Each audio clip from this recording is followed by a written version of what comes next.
हमारा क्वेश्चन 21 है, आर्यों का मूल निवास स्थान था एशिया माइनर। गायत्री मंत्र संबंधित है ऋग्वेद से। सत्यमेव जयते उक्ति कहाँ से ली गई है? मुंडकोपनिषद से। ऋग्वेद का 9वां मंडल निम्न में से किस एक को ही समर्पित सूक्तों का संग्रह है? सोम। निम्न में से प्राचीनतम वेद कौन सा है? ऋग्वेद। नंबर 26 है, उत्तर वैदिक काल में इंद्र का स्थान किस देवता को मिला? प्रजापति। निम्न में से कौन सा कथन असत्य है? उत्तर वैदिक काल तक समाज स्पष्ट रूप से 4 वर्णों में विभाजित हो गया था, यह ठीक है। उत्तर वैदिक काल में गोत्र प्रथा का प्रचलन शुरू हुआ, यह भी सही है।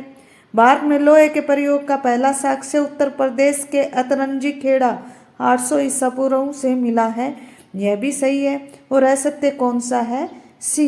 उत्तर वैदिक काल में स्त्रियों को सभा में प्रवेश की अनुमति थी, जबकि ऋग्वैदिक काल में ऐसा नहीं था, यह गलत है, क्योंकि उत्तर वैदिक काल में स्त्रियों को सभा में प्रवेश की अनुमति नहीं थी, जबकि ऋग्वैदिक काल में स्त्रियों को सभा में प्रवेश की अनुमति थी, इसलिए यह कथन असत्य है, यानी सी असत्य है।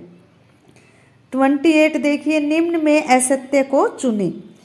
नदियों के प्राचीन नाम और उनके सामने है आधुनिक नाम।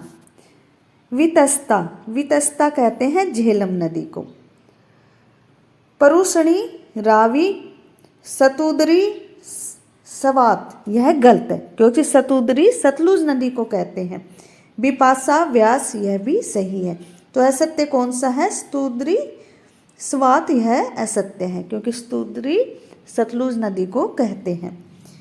किस वेद की रचना गद्य एवं पद्य दोनों में की गई है? यजुर्वेद। क्वेश्चन 30 है, निम्न में कौन सही सुमेलित नहीं है? महाजनपद है, उनके सामने राजधानी है। कुरु महाजनपद की राजधानी है इंद्रप्रस्थ।